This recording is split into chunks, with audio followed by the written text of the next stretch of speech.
I bought $1,800 worth of Christmas gifts, all for my sister's kids. On Christmas morning, my son unwrapped a pen. Budget was tight, Dad said. My son asked, was I bad this year? I just packed the SUV with every box I paid for, snapped a photo of the tree, and texted, gifts retrieved. By 7 a.m., my sister was banging on my door for 30 minutes, until my name's Leah, and I am the eldest daughter in a family where being responsible became my whole personality. I'm 35, a project coordinator for a hospital supply vendor, the kind of person who pays the rent 3 days early because late fees make my skin itch. I'm also the mother of an 8-year-old, Max, who sleeps with a flashlight under his pillow and calls thunderstorms sky drums.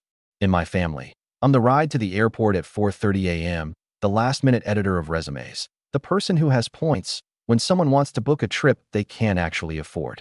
I keep lists. I set reminders for my reminders. If a problem lands on the table, I slice it into pieces and put the pieces into labeled plastic bags. My sister Jenna is 32.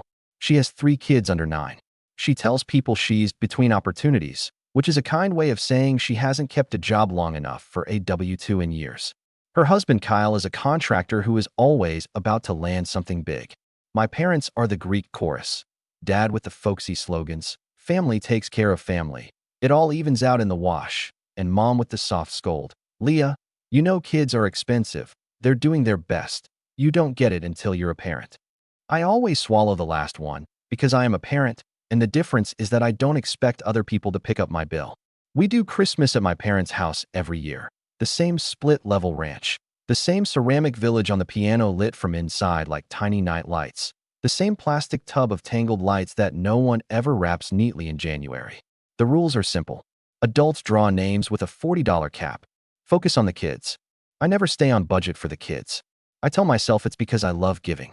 The truth is messier. I am forever chasing a pat on the shoulder that never comes. I've always hoped that generosity could work like a key, opening a door where my parents finally look at me with uncomplicated pride. This year I decided to go big and be done. I told myself it was a one-time splurge. I made a spreadsheet, tabs for each child, columns for price and deal code, a running total that climbed like a reluctant sun. I stalked sales. I used my employee discount.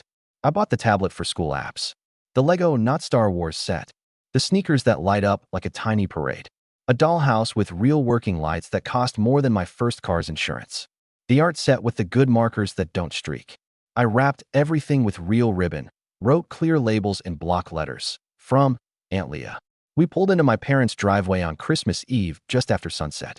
Frost stitched the edges of the shrubs, and the sky was that deep blue that makes the string lights look like they're floating. Dad was in the garage with a beer, wearing his world's okayest grandpa sweatshirt, humming along to a classic rock station. Mom was inside fussing with a ham the size of a bowling ball. Jenna arrived late with the kids and the smell of vanilla body spray, laughing too loud, calling traffic was insane. We almost died. Like it was a punchline. Leah, Mom sang when she saw the stack of boxes I carried in. You brought way too much. Deals, I said. Automatic. A script I know by heart. Jenna's eyes skimmed the pile. Her mouth did that stretch that is half smile, half assessment. Wow, she said. They're going to lose their minds. We did the rituals. Hot chocolate and mismatched mugs. A debate about whether Die Hard is a Christmas movie that Dad refuses to let die. We set out cookies. Max fell asleep on the couch with a candy cane in his fist, like a flagpole. I carried him to the guest room with the lumpy mattress and tucked him under my grandmother's yellow quilt. Midnight came quiet. The house hummed.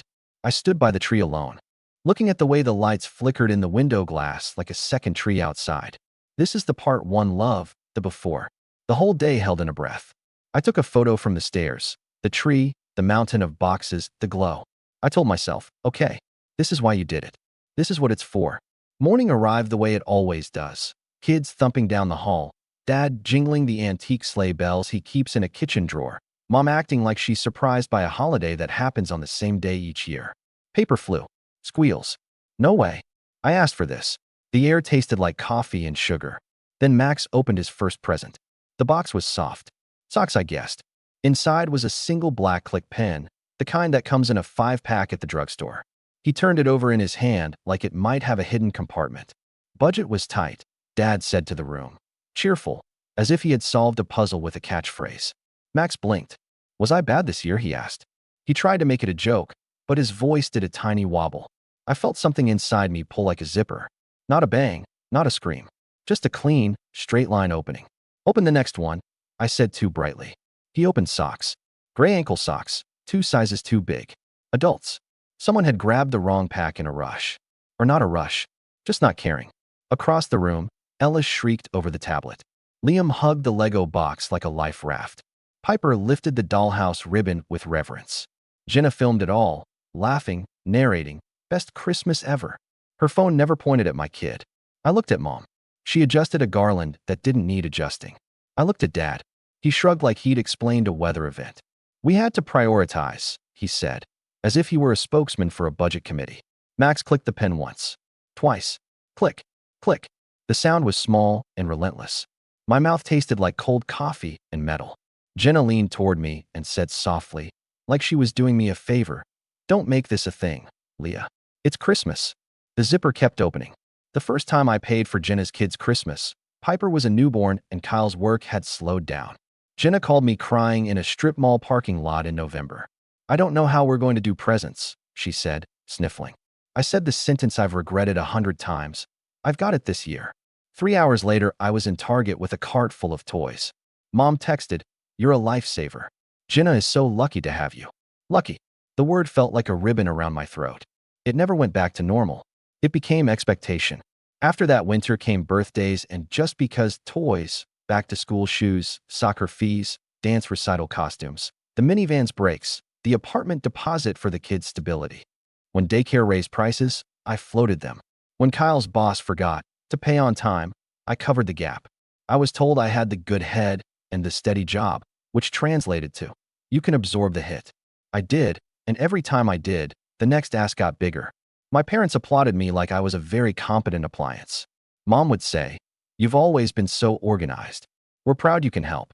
Dad, "Family takes care of family." In our house, that meant Leah takes care of everyone else. I got to be the hero as long as I didn't ask for anything back. When I tried to pull back, the scripts came out. "Jenna, it's literally a couple $100. You make that in a day. Do you want them to feel left out?" "Mom, don't be so literal. You know how kids are. Why bring money into everything?" If I asked for a plan, I got a new emergency. If I asked for boundaries, I got a cold quiet, and then an explosion later about how I was difficult or cold. Love in our family was proven through transactions, and I was the card that always went through. Last spring, I told Jenna I couldn't pay for swim lessons.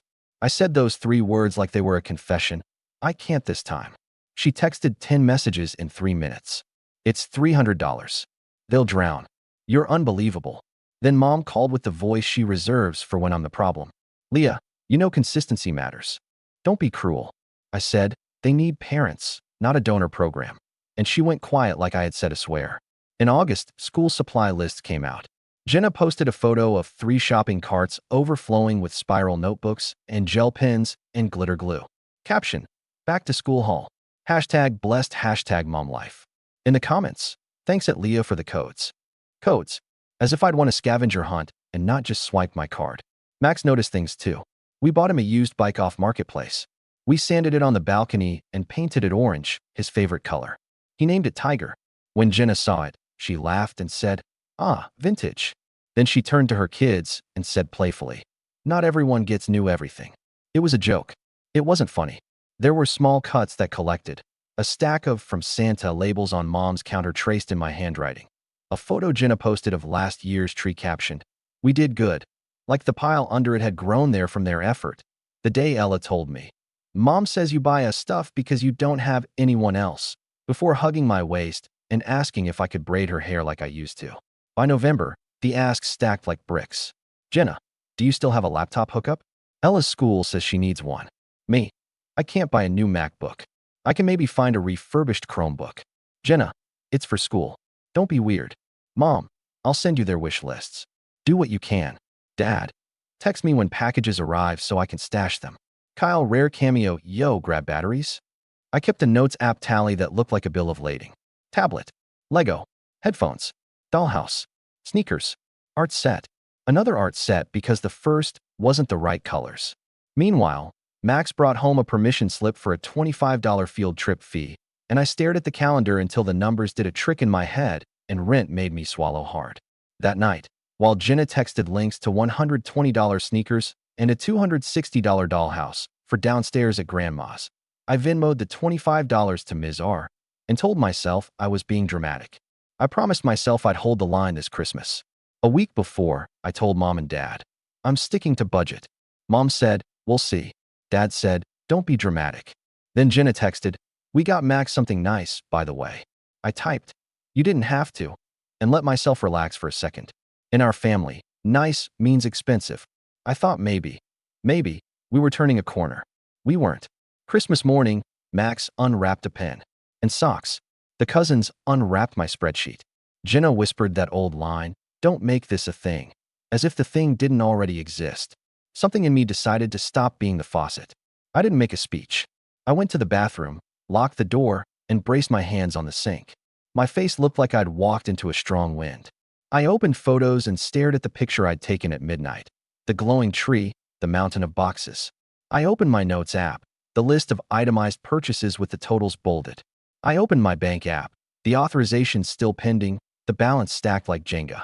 I splashed water on my face and walked back to the living room. Max was on the carpet building a skyline out of empty boxes because there wasn't much else with his name on it. He had drawn a road with his pen on a discarded gift tag. Mom, he said when he saw me, can we go home soon?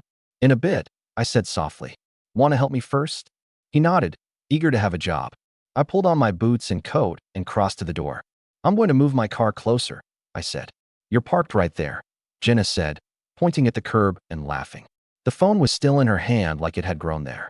Cool, I said. I sounded normal. Inside, the zipper had reached the end and the fabric had separated, two clean halves. I backed the SUV up to the porch and opened the trunk. I walked back into the living room and picked up the first box with my handwriting on the tag. What are you doing? Jenna asked. The laugh had slipped. Tidying, I said. I carried the box outside. Then another. Then 3 more. Leah, leave it, Mom said, folding a dish towel that didn't need folding. The kids are playing. They're not, I said. Not all of them. Dad stood up with a grunt. Okay, he said, warning baked into the word. Don't be petty. I brought in my phone and tapped the photo from last night. I held it up to Jenna's face. Look at the stack, I said. Now look at the labels. I swiped to my notes. Tablet, Lego, dollhouse, sneakers, headphones, art set. All me. My kid got a pen. I'm taking back what I paid for. Carl finally looked up from his phone. You can't just take the kids' gifts, he said like he was quoting law. I can take what I bought, I said. If it's truly from you, it stays. If it's from me, it comes with me. Dad tried for calm authority. Budgets were tight, he said for the second time, as if repetition could retrofit ethics. We had to prioritize the family with more kids. The family with more kids has 2 parents, I said, and I didn't raise my voice. I'm done being the third. Jenna's face rearranged itself. Smile gone, eyes sharp. You've always thought you're better than us, she said. No, I said. I've always thought if I gave enough, you'd give back. Max came to the tree with purpose, reading tags. This one says Aunt Leah, he said, lifting a box slightly bigger than his chest. Buddy, can you bring anything that says Aunt Leah to the door? I asked. He nodded, serious, a kid with a mission. He moved carefully around his cousins, asking, can I see your tag? I'll give it back. The cousins handed him boxes because they're kids, and kids will usually choose fairness if adults don't teach them to do otherwise. Jenna stepped to block him. He doesn't get to decide. Neither do you, I said. Not about my money. Not about my kid. I loaded the last of the boxes and took another picture of the tree. One side bare now, the other side proof of what they had actually purchased. I texted the photo to the family group chat. Gifts retrieved. I didn't do it to punish anyone. I needed proof of what had really happened, so later no one could twist the story. I took Max's hand. We walked to the car. Dad called from the porch. If you leave like this, don't come back. I turned. If you mean it, say it plainly, I said. He didn't. He looked like a man who'd been handed a line that suddenly sounded wrong in his mouth. Max buckled himself into the booster, little hands working the clips. I slid into the driver's seat, heart loud but steady. Before I pulled away, I asked, what do you want for breakfast? He thought about it. Pancakes, he said, with too many chocolate chips. We can do that, I said. I put the car in drive and didn't look in the rearview mirror. We went to the diner on Maple. The one with the cracked red booths and the waitress who calls everyone honey like it's your legal name. Max drew a treasure map on the back of his placemat with his pen. He added a volcano and a crooked palm tree and an X inside a square he labeled home. He licked syrup off his thumb and asked, "Can we make our own Christmas at home?" He said it like a plan, not a loss. "We already are," I said. My phone vibrated until the battery icon turned stubborn red. I'd silenced it, but the screen still lit up like a fire alarm. When I finally turned it over, the group chat was a bonfire. "Mom, Leah, bring the gifts back. This is not healthy. Dad, you embarrassed us. Aunt Carol, this isn't how we do things in this family. Jenna, are you kidding me? Ella is crying. Kyle, this is theft. Kyle again, my cousin is a lawyer. He says we could press charges. Mom, we focused on the kids with the most need. You only have one child. Be generous." That last line burned a hole through the screen. You only have one child. As if quantity decides worth. As if my kid's feelings are a rounding error because he is singular. I put the phone face down. I texted Aunt Nadine separately, the one who sends birthday cards with stickers and $10 bills folded inside. "Merry Christmas," I wrote. "Max and I are eating pancakes. We're okay." She sent back a photo of her cat in a Santa hat and wrote, "Proud of you, kiddo. Boundaries are gifts." We went home. I stacked the boxes along the wall in the living room under our smaller tree. The one that leans a little to the left because of a bent metal foot. Max helped drag the lighter ones. "Do these still go to the cousins?" he asked. "Most of them," I said. "But we're going to do it differently." "How?" "We'll rewrap and label them honestly.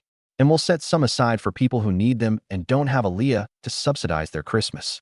And we'll make sure your name is on yours." He nodded like this was obvious. "Can I give something for me?" "Absolutely," I said. We opened a few to rewrap. I wrote on fresh tags in big clear letters, "From Aunt Leah." On a sticky note, I put on the tablet, "Half back to savings. Half to shelter." I stuck similar notes on the dollhouse and the extra art set. Not because the cousins didn't deserve nice things. Because the story needed to be true. Around 3, the pounding started, fists on the door hard enough to make the wreath shiver. Max jumped. I set a hand on his shoulder. "It's okay," I said, and I meant it. Fear and guilt live in the same drawer, and I'd taken that drawer out and dumped it on the lawn. "Leah," Jenna shouted through the door. "Open up." I opened it. She stood on the porch in a puffer thrown over pajamas, hair twisted into something that had once been a bun. Kyle loomed like a poorly built fence. Mom hovered at the step with a dish towel, weapon, and prop. Dad paced at the curb like a general who gives orders from safe distance. "Where are the gifts?" Jenna demanded. "Inside," I said. "You're ruining Christmas," she said. Her voice had that brittle edge of someone who wants to cry on cue. "You were happy to ruin it for my kid," I said. "You can cry about labels. It's not about who bought what," she said. "It always is," I said. "You just liked it better when I didn't say it out loud." Mom stepped forward with her church voice. "Leah, bring them back. Your cousins are coming over later. We can sort this out as a family." "Sorting it out as a family is how we got here," I said. "Here's what happens. Tomorrow your kids will get the gifts I bought, labeled for me. You'll tell them the truth. You won't post photos captioned, 'We did good,' like I wasn't there. And you will not hand my son a pen while holding my tablet again." Jenna's chin lifted. "We got Max something nice," she said. "It's at home. We forgot it." "What is it?" I asked. They blinked at the same time. A duet of silence. Kyle said, "It's a surprise." "For who?" I asked. Mom tried kindness like a key. "Sweetie, don't make them into villains. They're struggling." "I know," I said. "They've been struggling for years. And I've been paying so they could pretend it was temporary." Dad finally entered the chat. "You've always thought money solves everything." "No," I said. "You've always asked me to solve everything with money." Silence settled. Behind me, Max tugged my sleeve. "Can I show them my map?" he whispered. "Later," I whispered back. "We're finishing something." Jenna pointed past me at the stack. "If you don't give them back, I'll tell the kids you stole Christmas." "You already tell them Santa is generous when you are," I said. "I'm done playing that part." She stared like she didn't know me. Maybe she didn't. Maybe I hadn't let her. "You're cruel," she said finally. "No," I said. "I'm clear." I closed the door. She pounded for another minute, then less. Mom's voice pleaded through wood. Kyle muttered legal threats to the air. Dad said, "Enough." Footsteps retreated. Quiet returned. Max handed me his map. He had drawn our apartment building with a Christmas tree in the window and 2 stick figures labeled Max and MOM. Next to it, in careful printing, he had written, "X marks the spot." I felt that hot sting behind the eyes that isn't sadness. Relief wears the same shoes sometimes. We made cocoa. We watched the stop-motion reindeer movie. Max fell asleep on my lap, breathing slow. I sat under our leaning tree with the phone on silent, in a room that felt like mine in a way I hadn't let it be in years. The next morning I wrote 3 emails. One to the shelter asking for their holiday wish list. One to the school district's social worker asking if any families needed winter coats in Max's sizes. One to my bank asking for a clean statement of December purchases. Not because anyone demanded proof. Because I needed to turn my habit of solving problems into something that wasn't just about keeping my sister's story afloat. At noon, I drove to my parents' house alone. I set 3 bags of gifts on the porch with the new tags. I rang the bell and stepped back. Jenna flung the door open like she'd been waiting behind it. "This is childish," she snapped. "This is honest," I said. She lifted a tag and read aloud. "From Aunt Leah?" The words looked wrong in her mouth, like she'd been caught lips syncing and the track had skipped. Mom appeared behind her, eyes wet. "We just wanted everyone to have a good Christmas." "So did I said. "Next year you can match what you can afford. Or you can be honest about what you can't. But you don't get both my money and my silence anymore." I went home. I muted the family chat for 24 hours. Max and I built a cardboard city and drew roads with the pen. He made a sign that said Max plus Mom's City Hall, and I stuck it to the wall with blue painter's tape like it belonged in a gallery. That night, Aunt Nadine called. "You okay?" "I am," I said, and realized it was true. "Good," she said. "Sometimes the only way to stop being used is to stop being useful to the wrong people." "Put that on a mug," I said. "I'll glitter it onto a throw pillow," she said. Ugly and accurate. The day after, the noise faded. Jenna posted a photo of the kids holding the gifts. The caption read, "Thank you, Aunt Leah." No hashtags. No we. Just the nouns and the truth. It didn't fix us. It fixed the sentence. Dad didn't call. Mom sent a single text. "We love you." I put the phone down. Love is a verb. I'm waiting to see which one they pick. That evening, Max and I ate leftovers and played a game we made up with 2 dice and Post-its. He asked if the treasure on his map could move around. "Sure," I said, "as long as we keep the map." I didn't become a different person overnight. I'm still the list maker, the early payer, the helper who holds doors and carries casseroles. I didn't choose cruelty. I chose clarity. I stopped subsidizing a story where my son learns he is less because he is mine. A week after Christmas, Jenna texted, "Can we talk?" We met at a coffee shop halfway between our apartments. She wore sunglasses indoors like a celebrity hiding from a scandal no one else had heard about. She pushed a latte toward me. "Peace offering." I waited. "I was embarrassed," she said. "At the house. In front of Mom, the kids, Kyle." "I was embarrassed for my kid," I said. "In front of everyone." She nodded, "Tiny. We've leaned on you too much." "Yeah," I said. "I'm not promising a brand new life tomorrow," she said, and she sounded like herself for the first time in months. "But we'll stop pretending your money is our effort. I'll tell the kids the truth." "That's a start," I said. She stared at her cup. "Can I ask for one thing that isn't money?" I braced. "Can you send me that spreadsheet?" she asked. "I don't know how to budget." I exhaled. "Yes," I said. "Boundaries aren't walls." Asterisk after listening to today's story, perhaps it has raised some new questions in your mind, or maybe it has brought back some old memories. Every day on Reddit, new experiences and moments create fresh stories, and they connect all of us. Everyone has their own unique journey in life, and we all try to understand the world in our own way. These kinds of moments remind us that we are all human, sometimes happy, sometimes sad, and always learning something new. If you enjoyed this story, feel free to share it with your friends. Your thoughts and feedback are always valuable to us, as they motivate us to create even better content. Every story has its own unique angle, and our goal is to understand everyone's perspective and make our content diverse and relatable. Stories like these help us realize that life's journey is different for everyone, and by hearing other stories, we learn something new. You can also share your own stories with us. Your experiences are valuable to us as well, and if you enjoyed this video, please leave your feedback. We aim to create content that brightens your mind and gives you new ideas every time. If you've already seen this video before, your feedback is still important. With every piece of feedback, we can improve our content and bring a new perspective to our viewers. Today, what we saw was just a small part of the many stories shared on Reddit and across the world. It's a reminder of how we all try to understand life by sharing our experiences with each other. This video was only an example of how we try to connect with others through storytelling, learning about different sides of life. We hope to continue sharing such stories that help us all learn and grow together. Thank you for your time, and don't forget to keep an eye out for more stories coming soon. If you haven't already, please like and follow for more amazing content. Your support keeps us going, and we will strive to bring you more thought-provoking and heartwarming stories. Until next time, take care and stay curious. Asterisk.